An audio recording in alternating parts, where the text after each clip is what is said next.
ഒരു കാലത്ത് ഇന്ത്യൻ രാഷ്ട്രീയ ചരിത്രത്തിൽ കോൺഗ്രസ് എന്ന പാർട്ടിക്ക് വലിയ പങ്കുണ്ടായിരുന്നു. സ്വാതന്ത്ര്യ സമരത്തിൽ തുടങ്ങി ഇന്ത്യൻ ഭരണഘടനയുടെ രൂപീകരണത്തോളം ഇന്ത്യൻ രാഷ്ട്രീയത്തിന്റെ ദിശയ്ക്ക് വേണ്ടി പ്രവർത്തിച്ച ഫെഡറൽ ചർച്ചകളുടെ പ്രധാന വേദിയായിരുന്ന കോൺഗ്രസ് രാജ്യത്തെ ഒന്നിപ്പിക്കാൻ പോരാടിയ പാർട്ടി ഇന്ന് സ്വന്തം നേതൃത്വത്തിനായി തെരുവിൽ പോരാടുന്ന ഒരവസ്ഥയിലേക്കാണ് എത്തി നിൽക്കുന്നത്.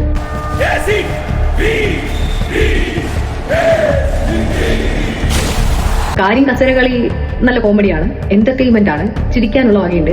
പക്ഷെ അതിനപ്പുറത്തേക്ക് ഇത് ഇന്ത്യൻ ജനാധിപത്യത്തിന്റെ ഭാവിയെ ബാധിക്കുന്ന വിഷയമാണ്. ഇന്ന് ഇന്ത്യ നേരിടുന്നത് സാധാരണ രാഷ്ട്രീയ സാഹചര്യമല്ല. ജനങ്ങൾ വിലക്കയറ്റത്തിലും സാമ്പത്തിക സമ്മർദ്ദത്തിലും ജീവിക്കാൻ കഷ്ടപ്പെടുകയാണ്. കഷ്ടം തോന്നുന്നു. ഇത്രയും തമ്മിലടിയും അഴിമതിയും നടത്തുന്ന ഒരു മുന്നണിയെ ജയിപ്പിച്ച ജനങ്ങളെ വേണം പറയാൻ. നാണമില്ല ഇവർക്ക്. While people fight to survive, leaders are fighting for seats. That's the real crisis of democracy. ആദ്യം രാജ്യത്തിന്റെ ജനാധിപത്യ പ്രതിസന്ധിയാണ് നേരിടേണ്ടത്. സാമൂഹിക ഐക്യവും ഭരണഘടനാ മൂല്യങ്ങളും സംരക്ഷിക്കേണ്ട സമയമാണിത്. എന്നിട്ട് നിങ്ങൾ ഇപ്പോഴും കസേരയ്ക്ക് വേണ്ടി പോരാടുകയാണ്.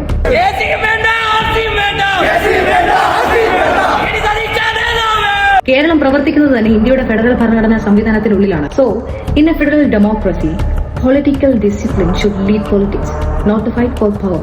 കോൺഗ്രസിന്റെ ചരിത്രം അധികാര പോരാട്ടങ്ങളുടെ ചരിത്രമല്ല, ജനാധിപത്യ ഇന്ത്യയുടെ നിർമ്മാണ ചരിത്രമാണ്. ഇന്ത്യയുടെ രാഷ്ട്രീയം ഒരിക്കൽ കോൺഗ്രസ് നയിച്ചിരുന്നു. മുഖ്യമന്ത്രി സ്ഥാനമില്ലെങ്കിൽ മന്ത്രിസഭയിലേക്കില്ല എന്ന വി.ഡി. സതീശൻ നിലപാടെടുക്കുന്നു. ജനങ്ങളോടുള്ള ഉത്തരവാദിത്തത്തെ, ജനങ്ങൾക്ക് കൊടുക്കേണ്ട വിശ്വാസത്തെ ഒരു 4 കാലിലെ കസേര കിട്ടിയില്ലെങ്കിൽ പാടെ ഉപേക്ഷിച്ചു മാറി നിൽക്കുന്നതായോ കോൺഗ്രസിന്റെ രാഷ്ട്രീയം? ഞങ്ങൾ അഭിമാനത്തോടെ പറയുന്നു, ടീം യു.ഡി.എഫ്.